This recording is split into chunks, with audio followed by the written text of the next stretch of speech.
ওগো, একটা কথা বলবো বলবো করে তোমাকে বলাই হচ্ছে না। তুমি যা ব্যস্ততার মধ্যে থাকো। কি বলবে বলো। মানে তেমন কিছু না, আগুন একটা মেয়েকে পছন্দ করে, ওকে ভালোবাসি, এখন ওকে বিয়ে করতে চাই। মেয়েটাকে মাধবী, আমাদের বাড়িতে ফুল দিতে আসে না? সি, তোমার ছেলে রুচি বলতে কিছু নেই। দুনিয়াতে এত মেয়ে থাকতে একটা মালিক মেয়ে কখনো না। আমি বেঁচে থাকতে এটা কোনোদিন সম্ভব না। আগুন, আগুন। বাবা কিছু বলবে? এসব আমি কি শুনছি?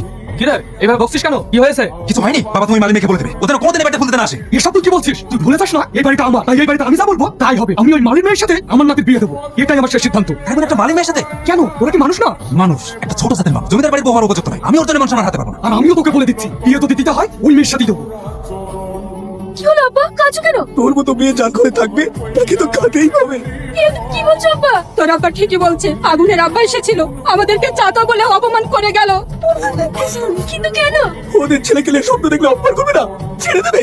তুই আমার মাথায় হাতি কথা দে, তুই এই আগুনের সাথে কোনোদিন মিশবি না। মাধবী, মাধবী, দাদু, এসো এসো, বসো। কি রে, তুই বলে এখনকে আসতে বলেছিস? হ্যাঁ, একটা কথা বলার ছিল। কি বলবি বল। আচ্ছা দাদু, আমি যতদিন ধরে আগুনের সাথে প্রেমের অভিনয় করেছি, তোমরা একটু বুঝতে পারোনি? তুমি ওর সঙ্গে অভিনয় করেছো মানে? তুই কি বলছিস? অভিনয়টাকে ভালো করেছি তো, তাই তোমরা এটা বুঝতে পারোনি। এসব তুই কি বলছিস? আমি ঠিকই বলছি, আমি আগুনকে কোনোদিনই ভালোবাসিনি, ওর সাথে শুধু অভিনয় করেছি। অভিনয়? হ্যাঁ। কেন কেন তুমি আমার সাথে অভিনয় করলে? এটা দেখেছো? হ্যাঁ। মনে পড়ে সেই ছোটবেলায় তুমি ঢিল মেরে আমার কপালটা কেটে দিয়েছিলে? আমি তো তোমাকে কেটে দিতে পারিনি, তাই ভালোবাসার আঘাত দিয়ে মারের প্রতিশোধ নিলাম। দিদি ভাই, তুই কি বলছিস? সেই ছোটবেলায় কবে কি হয়েছে তার প্রতিশোধ তুই এইভাবে দিবি? তোর আমি হাত ধরছি, তুই আমার নাতির জীবনটা এইভাবে শেষ করে দিস না।